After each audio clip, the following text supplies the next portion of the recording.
Hello, piano parents. I usually start off saying good morning, piano parents, even though I don't usually record podcasts in the morning, and I have no way of knowing or even reason to think that you would be listening to the podcast in the morning. That just seemed like the natural thing to say when I started doing podcasts, and I can't not say it anymore. Except it's not the morning right now, it is the evening. We have concluded the fourth day of, well, it's not the fourth day of the conference. Today was the second day of the conference, though I've been here since last Tuesday. Wednesday is when I started recording. Anyway, today is day 4 of 7 days in this video series of Your Music Conference Reporter. And today was a busy day with lots of things going on. I started off with a breakfast with some of the leadership of our conference, and I'll tell a little bit more about some of the thoughts that I had when we were in that meeting. And goodness, I'm trying to remember all the things that I did. I got to go to some different sessions. I had to present a little bit of a report at one of our meetings, and so that was something new that I had never done before, and I was able to do that, and so that was good.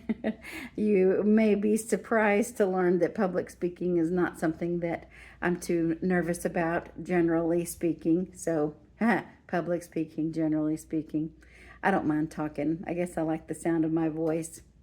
I was able to go to a couple of sessions today, and that was nice. That's always one of the highlights of the conference, is listening to other speakers that our conference committee brings in, people from across the country to share their insight and their expertise about the teaching field.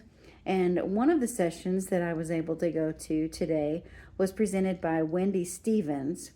If I remember right, she is from Kansas, but that may be wrong. I do know she is the owner of composecreate.com. That is her website, and she is a composer, and she composes music for all levels, from early elementary, very brand new beginning students, all the way through elementary and intermediate music. And all of her pieces, well, some of her earlier pieces for younger students, she has a way of making them sound really big and really impressive, so that a piano kid can feel very proud of the music that they're playing. It doesn't sound like some baby piece, but it's actually a fairly easy piece to play. It just doesn't sound easy. So if you have a piano kid that's looking for some new music, you might consider Wendy Stevens' music, and you can find it at composecreate.com. She also has some different things like, she calls it Rhythm Menagerie. It's kind of a workbook sort of a thing to help learn different rhythm patterns, but she has her own unique way of presenting that. She also has a thing called Rhythm Cup Explorations, where you actually get like those plastic disposable solo cups and use them to tap the top of the cup, tap the cup on a table, following different rhythm patterns, maybe passing it to a partner. And so I have both of those publications that she mentioned, and I just need to kind of be reminded, oh yeah, that's a resource that I can pull out and use with my students. While she was sharing some of the music that she has available, she did present a lecture called "Have You Forgotten What It's Like to Be a Child?" And I wasn't able to get in right from the very beginning of her session. I was in another session and then went to go see hers. So I didn't get all of the points that she shared. I don't know if she has maybe a blog post or maybe a video on her website that talks about this same topic. That might be something interesting to search out. Have you forgotten what it's like to be a child? But a couple of the points that she made in that her topic, in her topic. That was hard for me to say for some reason. One is the fact she says that children transition from kinesthetic learning more slowly than we think. We know that kids are active and they learn when they're moving their bodies, and I think too soon expect them to sit in a classroom, sit at a desk, and listen to a lecture from their teacher and do written homework on a pencil and paper, but they still need to be moving even into elementary school, probably even longer than that. Her point was that children transition out of that kinesthetic learning phase much more slowly than we think. And a problem with that is that much of music teaching is just engaging the mind, sitting on the piano bench and talking about abstract concepts like steady beat and forte and piano. Sitting at the bench and trying to think about that with your mind, and how much better it is for children if we can get them up and get them moving. If they need to learn about a steady beat, let them march around the room and feel it in their large motor skills while they're walking or stomping.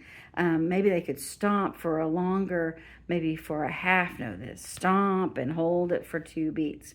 Or stomp really loud because this part is forte, and then maybe tiptoe very lightly for a part that's supposed to be played more quietly. Of course, to spend some time at the piano, but to first introduce a concept, she was talking about how wise it is to involve movement. She talked about how new neural pathways are made in your brain and how kids have more positive emotions associated with kinesthetic moving. Another thing that she talked about is, and this is something that we know, but it's nice to be reminded about, that play is the natural language of a child. And she describes play as something so enjoyable.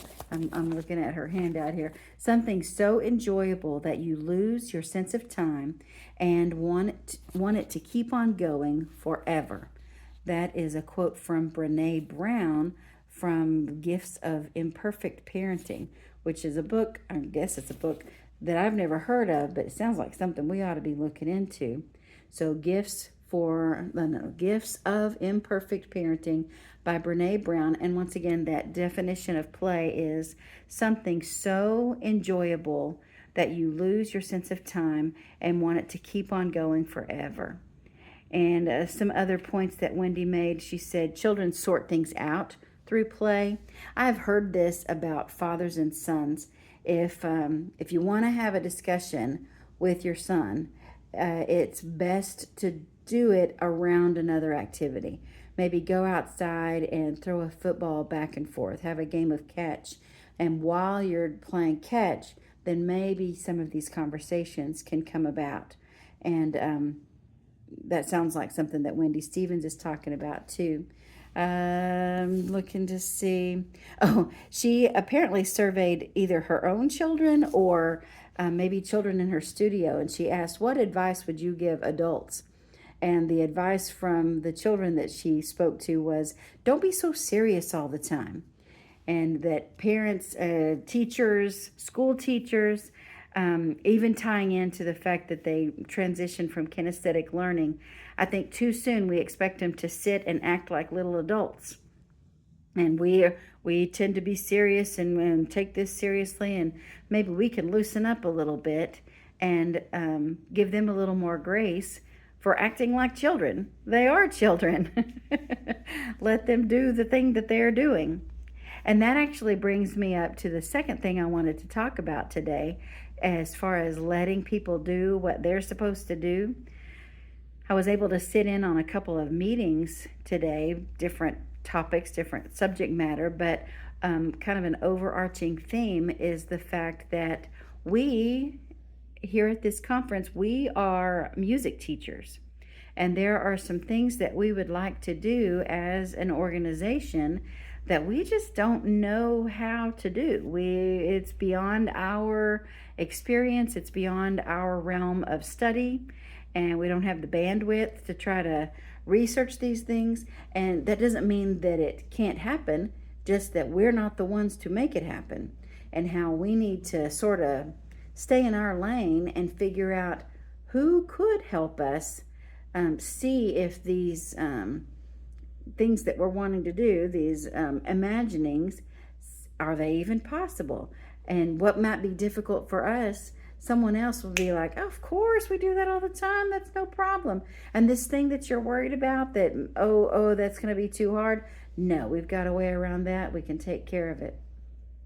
And I wonder, either as a kid, maybe there's stuff that they're trying to figure out how to do, but it's outside of their realm of experience, that maybe you, as a more experienced adult, can come along and say, oh yeah, here's how we get around that, and not be upset with them for recognizing their limitations, but just coming alongside them, and let's partner and see how we can help, and then they can learn about this new experience in the process. Or maybe for you as a piano parent, maybe you feel like, whew, I don't know anything about music, and that's why I've hired a music teacher. So let them do their job, and you can be the supportive parent. And if you have questions about music or struggles with practicing, maybe you can get some advice from your kid's teacher. So my two big takeaways are that I need to be a little more mindful of the students in my studio and see how I can engage movement, not just expect them to sit on the bench all the time. They can learn while they're moving, and they really do a lot of learning and sorting out details when they're playing. And then to also recognize my limitations. There's some things that I can do really well, and there are other things that it might be wiser for me to delegate or ask for help or hire someone to take care of this for me. Let them shine in their field of expertise, and that gives me more time to shine in my field of expertise. So tomorrow is the last day, official day of the conference, and we'll see what that brings. We have a silent auction here, and I have bid on a couple of things. I hope I win them so I can show those off to you tomorrow. Wish me luck, and I would love to connect with you on Instagram at Piano Parent Podcast. Thanks, and I'll see you tomorrow.